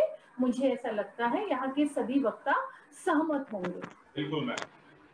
और हम ये बात कर रहे हैं मनुष्य के परिवेश में। यदि आप श्रीमान मारुति चितमपल्ली जी का नाम यदि आपने सुना है, तो सोलापुर से उन्होंने 40 साल, वो एक महान इन्वायरमेंटलिस्ट थे, जो नागपुर से फिलहाल पिछले 15 दिनों में ही वो वापस गए हैं। वन्य जीव क्षेत्र के अध्ययन में उन्होंने जो काम किया है, उनको सलाम है। पूरा महाराष्ट्र, पूरा देश उनको सलाम करता है। नेट पे उनकी कई किताबें हैं। मैंने कई बार, मैं थोड़ा सा बताना चाहूंगी फिर मैं टॉपिक पे आती हूँ, मैंने कई बार उनका सेमिनार अटेंड किया है नागपुर यूनिवर्सिटी से। और जब उनके व्याख्यान हम ग्रामीण क्षेत्रों के, ग्रामीण जिंदगी के बारे में सुनते हैं तो रोंगटे खड़े हो जाते हैं। उनका जो कार्य है, मतलब 40 साल जिस इंसान ने बंदरों के बीच, पक्षियों के बीच, वन्य प्राणियों के बीच अपना जीवन व्यतीत किया है, वो ऐसा कहते हैं कि न कि सिर्फ मनुष्य बल्कि प्राणी भी जो प्राकृतिक ऊर्जा है उसका उपयोग करते हैं। ये रिसोर्सेस सिर्फ मानवों के लिए नहीं है, ये रिसोर्सेस सारे लिविंग ऑर्गेनिजम्स के लिए हैं, सारे जैविक घटकों के लिए हैं।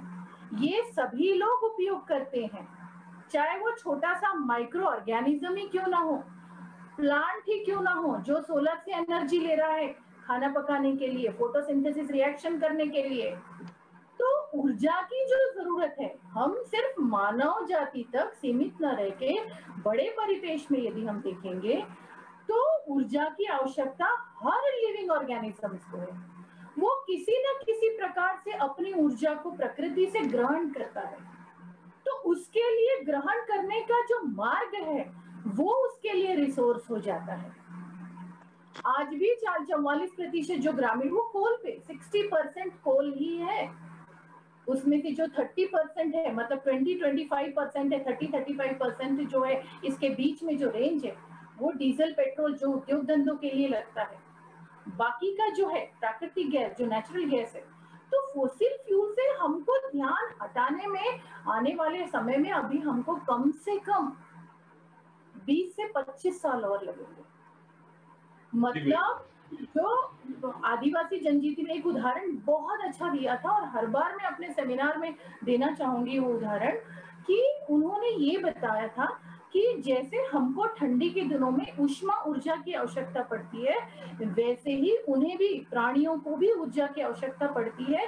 और बंदरों का जो उन्होंने उदाहरण दिया है अपनी किताबों में, वो ये कहा है कि जब आप जंगल में उनके क्रियाकलापों को देखते हैं तो ठंडी के दिनों में वो किसी एक लकड़ी के बड़े से टुकड़े को अपने मध्य में रखते हैं। साइंस इन बातों को कितना सिद्ध करता है ये हम नहीं जानते, लेकिन उनके रिसर्च पेपर ये बताते हैं। ज्याला आपण महाराष्ट्र वानराची शेकोटी कधी जळत नाही, मतलब बंदरों की जो शेकोटी है, आप अमृता मैडम आप जानते हैं, कठानी सर ने भी, वानराची शेकोटी कधी जळत नाही, मतलब शेकोटी का मतलब क्या होता है, ठंडी के दिनों में जो बंदर है, जो उनका समूह है, जो प्राणी है, वो किसी एक लकड़ी के टुकड़े को मध्य में रखते हैं और उसको लिटरली मनुष्य के जैसा उसको बिहेव करते हैं, वो ऐसे करते हैं उससे, और उसके चारों ओर बैठते हैं और ऐसे करते हैं। मतलब उनका जो उनकी वहां पे जो कार्यकलाप है वो देखते ही बनते हैं। मतलब उनका कहना है वो जलाते नहीं है उसे, उनके पास तो कोई सोर्स ही नहीं है, वो कैसे करेंगे, तो वो इसको ऊर्जा मान के बैठ जाते हैं और ऐसा कहते हैं। उन्होंने अपनी किताब में कहा है, ये मैं नहीं कह रही हूँ, और विज्ञान पे कई रिसर्च चालू है। वो कहते हैं कि उस लकड़ियों का जो अग्नि तत्व है वो अपनी आंखों से ले लेते हैं और उसकी गर्माहट वो महसूस करते हैं।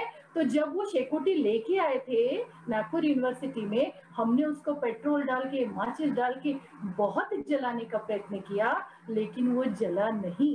तो वानराची शेकोटी जळत नाही, कारण त्याच्यातला जो अग्नि तत्व असते ते वानर घेऊन घेतात। आणि याला सच है मैम।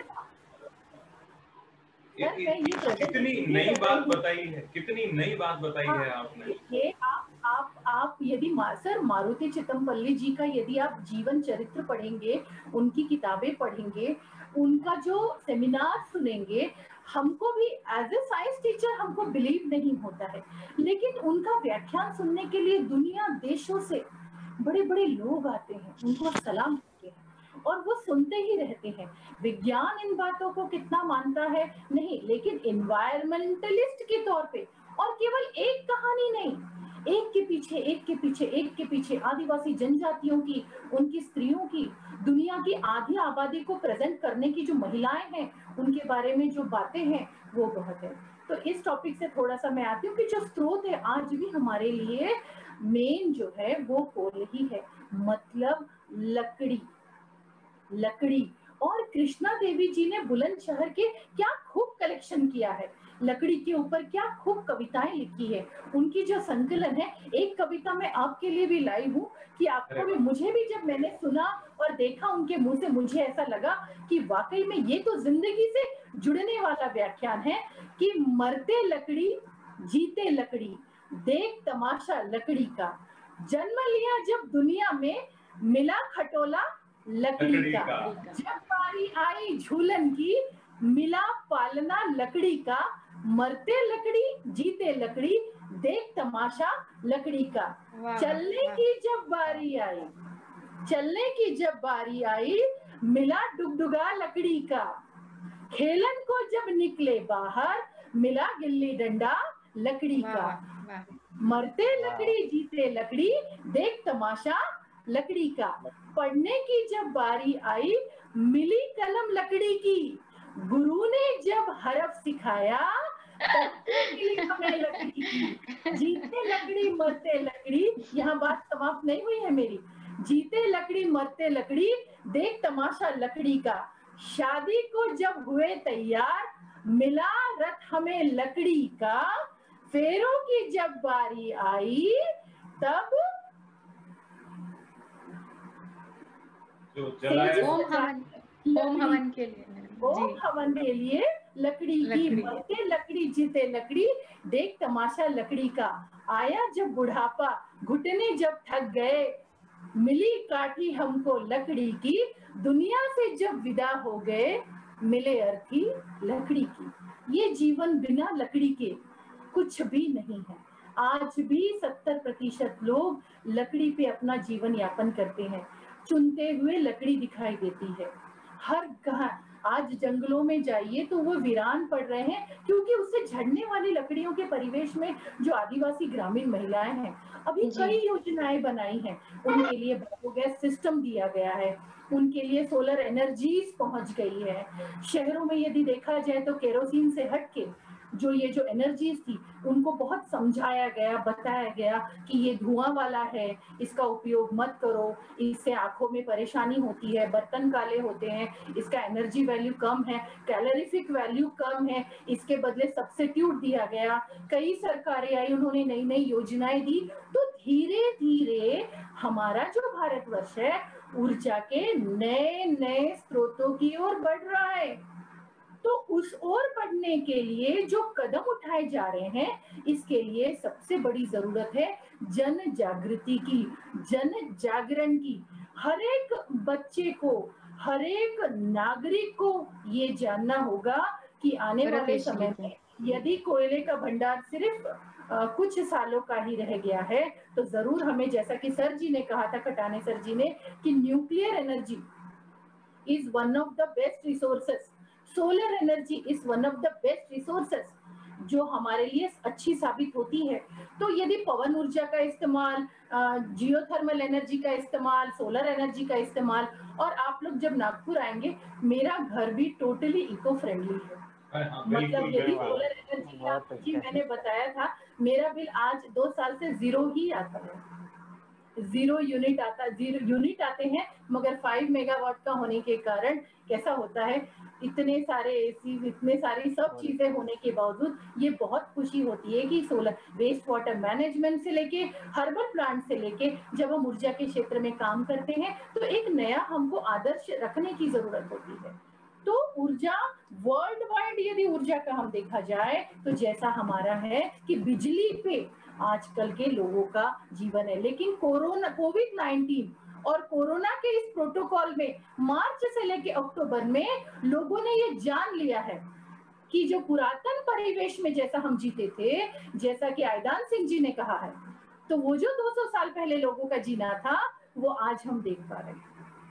लोगों ने बाहर का खाना छोड़ दिया, सिंपल लाइफ जीने लगे, प्रकृति को बचाना शुरू कर दिया, पेड़ों को बचाना शुरू कर दिया, पानी का उन्हें समझ में आने लगा कि प्रकृति वापस अपने परिवेश में लौट रही है। तो किसी भी तरीके से यदि ऊर्जा पे हमें निर्भर है तो पूरी पृथ्वी माँ हमको पूरा प्रदान करती है, उस पे हमारी जिंदगी है। तो प्रकृति से जैसा हम ले रहे हैं उसको उसी रूप में वापस करना ये हर नागरिक का कर्तव्य है। और इस प्रकार धीरे धीरे जब हम ऊर्जा के क्षेत्रों को जानेंगे और उसके अन्य प्रकार की कितने प्रकार की, आज भारत विकासशील देशों में से एक है, अमेरिका नंबर 1 है इस्तेमाल करने में ऊर्जा का, लेकिन भारत की ऊर्जा की जो पूर्ति है उसको करने के लिए बिलियंस मिलियन जो मेगावाट एनर्जी की जरूरत है, वैज्ञानिक उसको कोशिश कर रहे हैं। आप बताइए, एक एटम न्यूक्लियर, यदि मैं सही हूँ, एक न्यूक्लियर एटम को यदि फिजन करो तो उससे निकलने वाली ऊर्जा 200 टन कोयला जला, उससे निकलने वाली ऊर्जा दोनों बराबर है। तो फायदेमंद कौन सी है? यहाँ मैं एक एग्जांपल बताऊं दीप्ति मैम। बिल्कुल बताइए सर। अगर हम लोग न्यूक्लियर फिजन फ्यूजन में कामयाब हो जाते हैं तो 1 ग्राम कोयले से एक ट्रेन को 40 वर्षों तक 70 किलोमीटर प्रति घंटा की स्पीड से लगातार चलाया जा सकता है। 1 ग्राम कोयले में इतनी नाभिकीय शक्ति छिपी हुई है। तो आपने जो भी बात बताई वो 100% सही है कि हमारी न्यूक्लियर एनर्जी ही आने वाले समय में हमारा भविष्य होगी। 1 ग्राम कोयला अगर हम उसको जलाएंगे तो ट्रेन तो क्या, कुछ छोटा सा खिलौना भी नहीं जलने वाला, लेकिन अगर उससे नाभिकीय ऊर्जा निकाल लें तो वो 40 वर्षों तक 70 की स्पीड से उस ट्रेन को कंटिन्यू चला सकता है। कंटिन्यू करें मैम। ये भी ध्यान रखना है कि हमको गुड थिंग्स लेना है। विज्ञान वरदान होता है। जब विज्ञान वरदान है तो वरदान को जब हम उपयोग कर रहे हैं तो जो उसके जो दुष्परिणाम है उससे निपटने के लिए भी जो कार्य योजनाएं हैं वो भी हमको सोचनी है। मैंने देखा है, बाबा एटॉमिक एनर्जी देखा है पर्सनली, कक्करपारा एटॉमिक एनर्जी देखा है, तारापुर एटॉमिक एनर्जी देखा है, और ये बहुत खुशकिस्मती है मेरी कि विजिट देते समय मुझे बहुत अच्छा लगता है।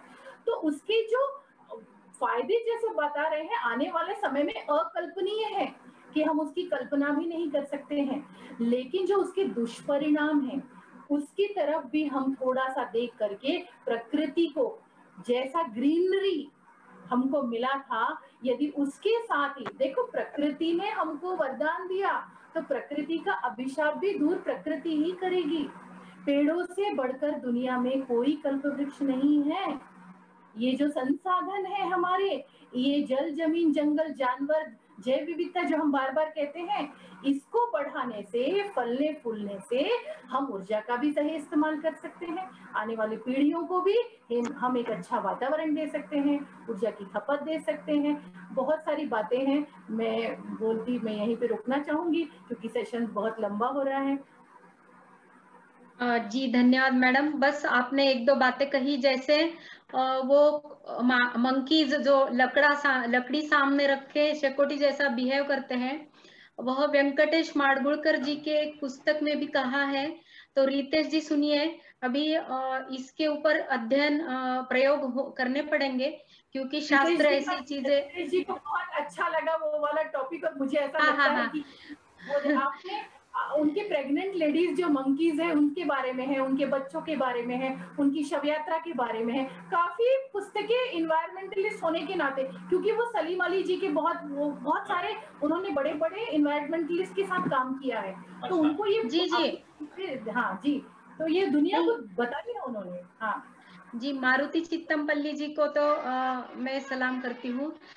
वेंकटेश माडगुळकर ने भी वो कहा है, लेकिन इसके ऊपर ज्यादा अध्ययन की जरूरत है ऐसे लगता है मुझे। और एक कछुए की भी लोक कथा, फोक टेल, जिसको बहुत सारे लोक तत्व भारत में चलते हैं अलग अलग सभ्यताओं में, भारत के अंदर की, तो उसमें कछुए के बारे में कहा जाता है सर कि कछुए की माँ जो होती है वो बच्चों को आंखों से दूध पिलाती है, जैसे मैमल्स।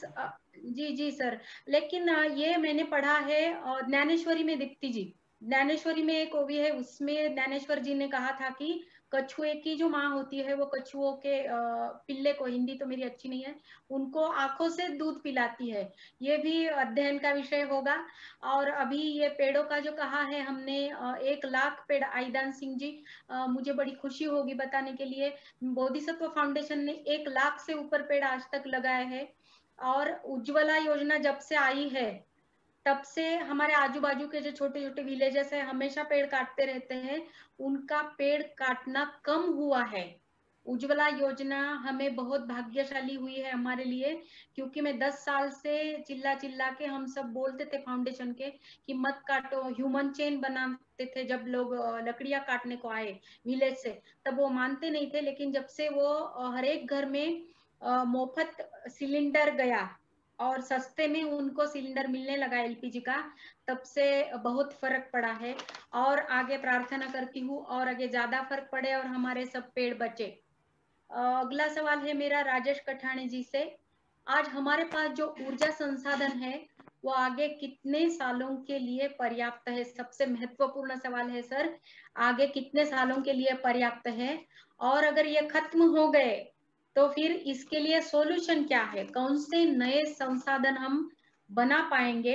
और उसमें भी हमारे देश की जो इकोनॉमी है और जो राजनीतिज्ञ है उन सबका और सामान्य मनुष्य की जो जरूरतें हैं, इनका सबका मेल जोल बना के वो तय करना पड़ेगा कि कौन सा नया संसाधन हम बना सकते हैं। बताइए सर। जी जी, जैसे कि हम सब जानते हैं, हम देश वर्ल्ड के 2nd नंबर के मोस्ट पॉपुलेशन कंट्री में शामिल है जी। और India is the 3rd largest producer and consumer of power.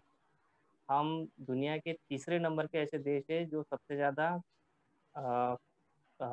कोल को प्रोड्यूस करते हैं और पावर का पावर कंज्यूमशन करते हैं। उसी प्रकार हम 4th largest producer of coal and lignite. जी। हम दुनिया के, हम वर्ल्ड के 4थे नंबर के ऐसे देश है जो सबसे ज़्यादा प्रोडक्शन कोल का और लिग्नाइट का करते हैं। और हमारे देश की energy intensity, per capita energy intensity जो है वो 1.5 times more than world average. यानी वर्ल्ड में जितने एनर्जी कंजम्पशन होता है उससे ज्यादा तो इंडिया के लोगों का जो इंडिया का जो कंजम्पशन है 1.5 टाइम्स ज़्यादा है, उसकी इंटेंसिटी ज़्यादा है। सर इसमें उससे कई रीजन है। हम विकासशील देश हैं तो भी इतना ज्यादा एनर्जी कंजप्शन, तो विकसित वही तो में तो आश्चर्य हुआ मुझे। हाँ हाँ हाँ हाँ, ये हमारा ज्यादा है, लेकिन हमारा जैसा जो एनर्जी कंजम्पशन जो है ना, पर कैपिटा एनर्जी कंजम्पशन, हाँ वो हाँ बहुत सारे देशों से कम है। जैसे जापान से भी कम है, अच्छा अमेरिका से कम है, चाइना से कम है। यानी हमारे से ज्यादा एनर्जी ये कंट्रीज यूज करती है। पर कैपिटा जो इनका कंजम्पशन है वो हमारे देश का इनके मुकाबले कम है, अच्छा, लेकिन इंटेंसिटी ज्यादा है क्योंकि इंटेंसिटी हम ज्यादा है। विकासशील देश है। हाँ इंटेंसिटी ज्यादा है, वो 1.5 टाइम्स इंटेंसिटी उसकी ज्यादा है। और जो वर्ल्ड का जो एवरेज है, जैसे हम कुछ देशों से हमारी एनर्जी कंजम्पशन कम है उनके मुकाबले, लेकिन जब वर्ल्ड के बारे में सोचते हैं और उनका जब एवरेज निकालते हैं तो हम 20% एवरेज में ज्यादा पर कैपिटा एनर्जी कंजम्पशन करते हैं।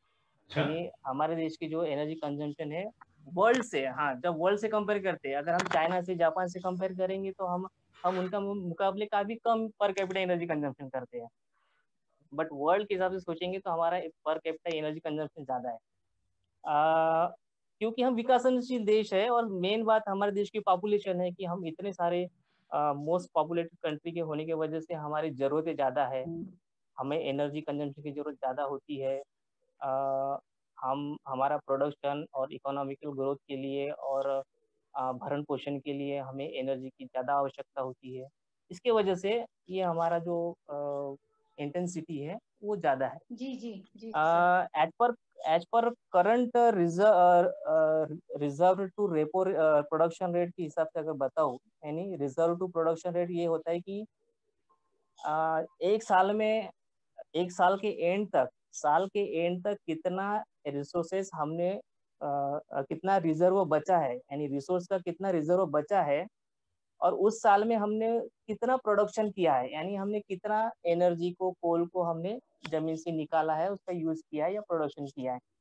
तो ये रेशो से हमें पता चलता है कि हमारी एनर्जी, हमारे जो रिसोर्सेस है वो आने वाले कितने सालों के लिए हम उसे रिजर्व है, यानी हम कितने साल तक उसका उपयोग कर सकते हैं, उसको बोलते हैं रिजर्व टू प्रोडक्शन रेशो।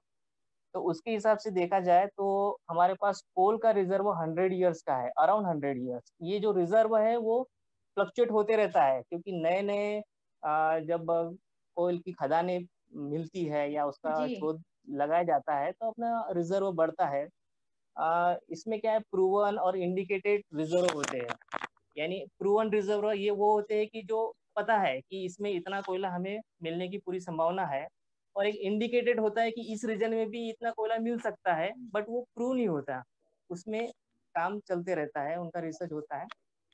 तो ये हमारा प्रूवन रिजर्व है कि हमारे पास कोल का रिजर्व 100 ईयर्स का है, और वर्ल्ड में 195 ईयर्स के लिए है, यानी वर्ल्ड में भी बहुत ज्यादा सालों के लिए कोल का रिजर्व नहीं है।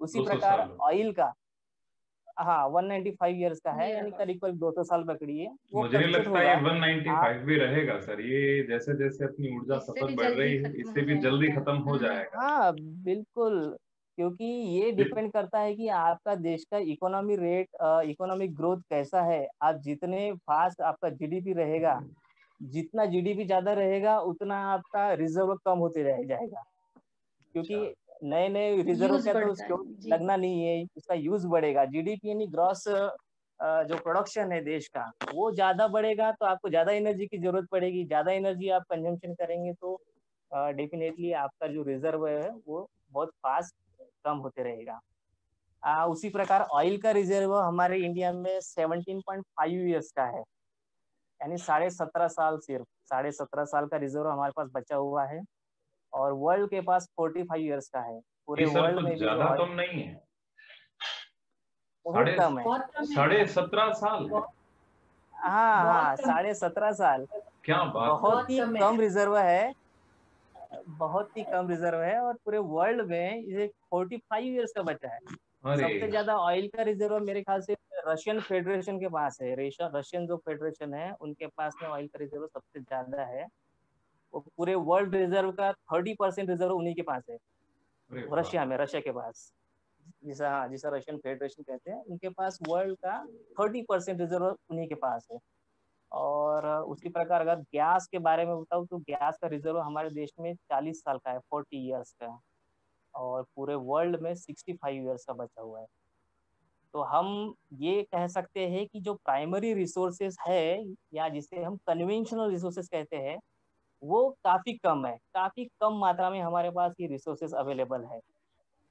मैं आपको अभी स्लाइड शेयर करना चाहता हूँ, जिससे हम ये पता करने की कोशिश करेंगे कि हमारे देश में पिछले 50 सालों में, 40 सालों में, कि हमने एनर्जी का कंजम्पशन किस प्रकार अपना बढ़ा हुआ है। यानी हम इलेक्ट्रिसिटी का कंजम्पशन, हाइड्रो पावर से जो इलेक्ट्रिसिटी जनरेट हो रही है उसकी कैपेसिटी और जनरेशन हमने किस गति से हमारा बढ़ा हुआ है, जिसके वजह से हमारा जो कोल का और ऑयल और गैस का जो रिजर्व है वो दिनों दिन कम होते जा रहा है।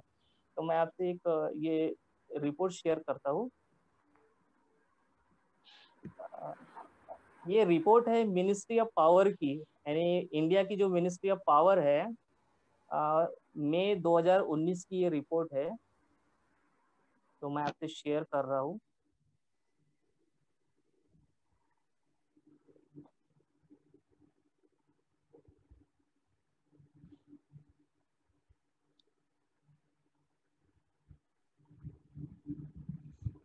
हाँ देखिए सर, ये जो रिपोर्ट मैं आपसे शेयर कर रहा हूँ, ये मिनिस्ट्री ऑफ पावर केंद्रीय विद्युत प्राधिकरण नई दिल्ली से मई 2019 की रिपोर्ट है। उसके अनुसार हम देखेंगे कि हमारा जो कंजम्पशन है ये किस तरह से बढ़ा हुआ है। देखिए हमने ये आप ग्राफ देख पा रहे हैं ना सभी लोग? यस सर देख हाँ रहे हैं। रितेश सर, ग्राफ शेयर हो रहा है ना? हाँ देखिए इसमें जो ग्रोथ वाइज जो विलेज इलेक्ट्रिफिकेशन का काम जो सरकार ने हमारी किया है, यानी ये जो सरकार है अभी की, इन्होंने भी और इसके पहले की सरकारों ने भी, तो इलेक्ट्रिफिकेशन का काम हमारा काफी ग्रोथ हुआ है। हमने अभी तक हम देख पा रहे होंगे 5,900 59 5,97,464 विलेजेस में इलेक्ट्रिफिकेशन प्रोवाइड की है। अब इलेक्ट्रिफिकेशन प्रोवाइड की है तो इसका मतलब हमारा इलेक्ट्रिकल कंजम्पशन काफी बड़ा है, क्योंकि हमने जो इलेक्ट्रिसिटी जो प्रोवाइड की है उससे हमारा इलेक्ट्रिक कंजम्पशन बढ़ा है। ये देखेंगे पर कैपिटा कंजम्पशन जो है इलेक्ट्रिसिटी का 1947 में 16 किलोवाट आवर है। जैसे आप देख पा रहे होंगे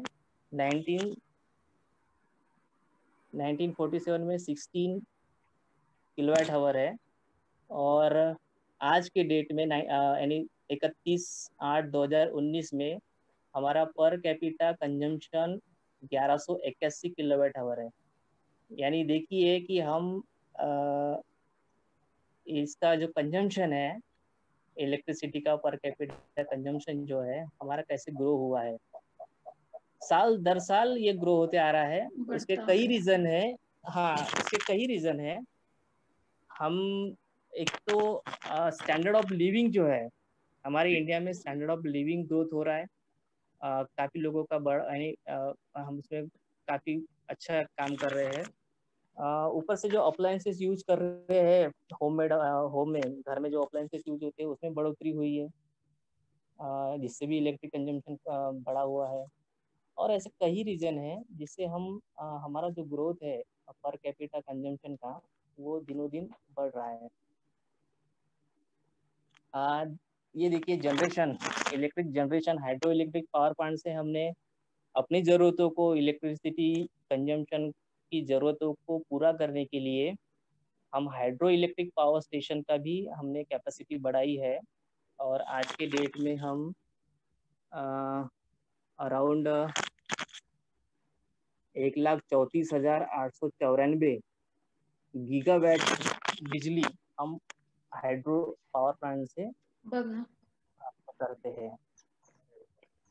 उसके बाद में कोल बेस्ड प्लांट, देखिए हम जब बात कर रहे थे कि हमारे पास कोल का स्टॉक काफी कम है, लेकिन हमारी बढ़ती पॉपुलेशन और उनकी जरूरतों और भरण पोषण के लिए जो कोल बेस्ड प्लांट है उसमें भी उसकी जो कैपेसिटी है वो काफ़ी बड़ी है। और हम लोग आप देख पा रहे होंगे कि ईयर बाय ईयर इसकी कैपेसिटी बढ़ाई है।